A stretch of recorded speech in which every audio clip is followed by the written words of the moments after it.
Haleluya. Selamat pagi dan salam sejahtera buat kita semua. Saya Pendeta Stanley Sampelan, melayani di GPDI LSRI Kelurahan Tuapaya Asri, Pulau Bintan, Provinsi Kepulauan Riau.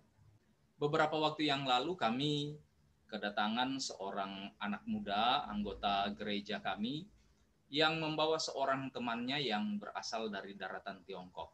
Kita sebut saja namanya Wang, adalah seorang ateis. Dia tidak percaya tentang Tuhan, dia juga tidak percaya tentang agama. Satu-satunya yang menjadi standar kehidupannya adalah moral yang baik.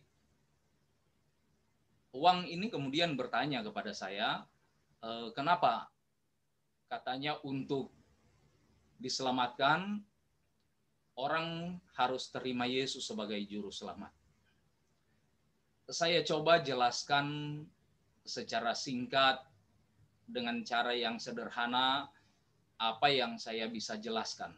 Tetapi karena keterbatasan bahasa untuk berkomunikasi, Wang cuma bisa berbahasa Mandarin, sementara saya tidak bisa bahasa Mandarin. Teman yang mengajaknya juga hanya sedikit sekali mampu berbahasa Mandarin. Sehingga percakapan kami lebih banyak ditranslate dengan menggunakan Google Translate. Tetapi itu pun tidak efektif, saya lihat.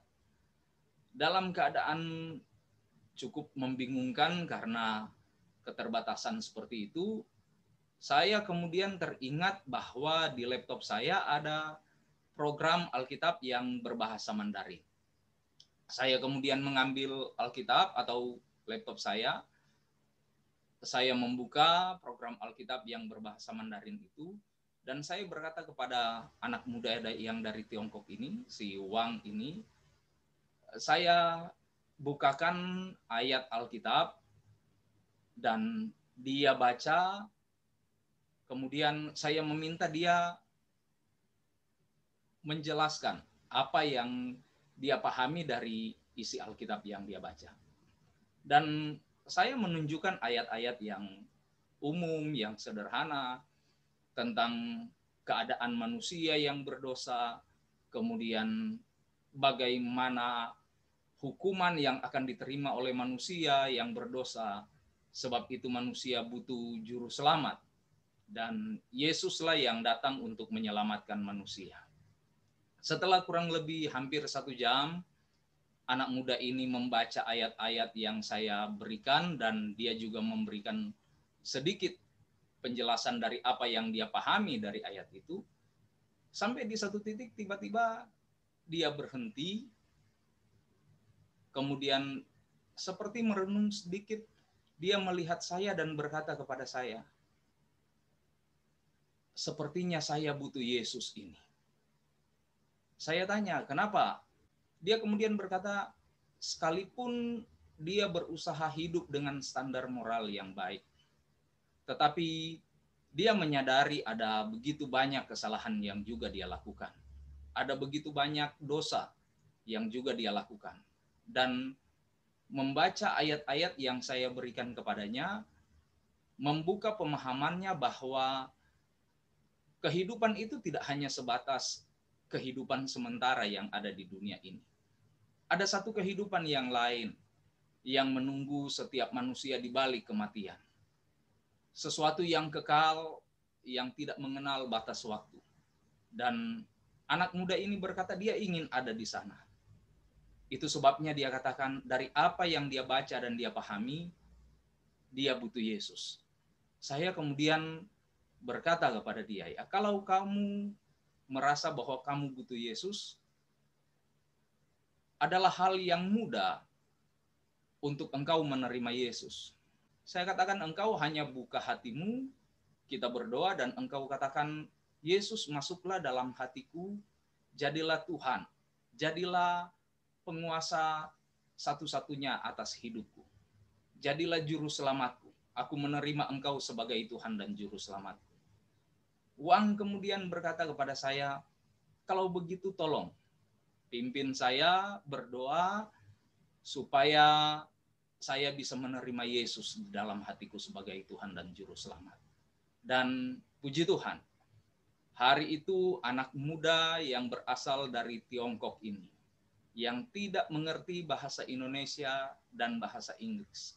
Percakapan kami yang hanya dibantu oleh Google Translate dan juga oleh temannya yang bicara Mandarin sepatah kata atau sepotong-sepotong, dibantu dengan Alkitab elektronik berbahasa Mandarin.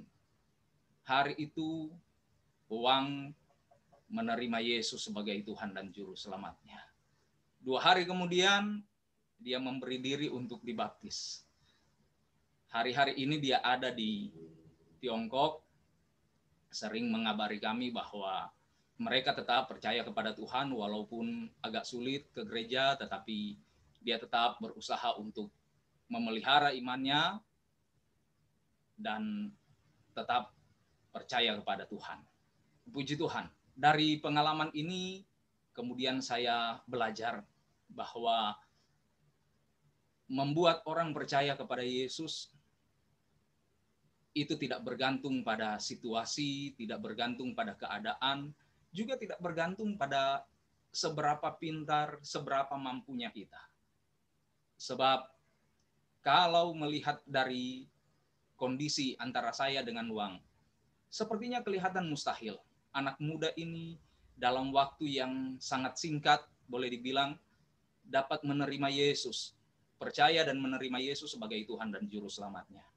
Kalau bukan pekerjaan dari Roh Kudus, kalau bukan pekerjaan kuasa Tuhan, mustahil hal ini terjadi. Tetapi karena Tuhan bekerja, Tuhan ada, memakai kami dengan segala keterbatasan dan kekurangan, puji Tuhan. Ada satu orang yang tadinya ateis, yang sama sekali tidak kenal Tuhan. Dia bisa terima Tuhan sebagai Juru Selamatnya. Dan saya percaya dia diselamatkan oleh Tuhan. Puji Tuhan, kiranya kita terus maju untuk memberitakan firman Tuhan, untuk menjangkau jiwa-jiwa. Saya percaya Tuhan mau pakai kita semua, hamba-hamba Tuhan, anak-anak Tuhan yang ada, khususnya peserta morning prayer pagi hari ini. Tuhan mau pakai kita untuk jadi orang-orang yang memberkati orang lain dan dapat membawa mereka untuk mengenal Yesus.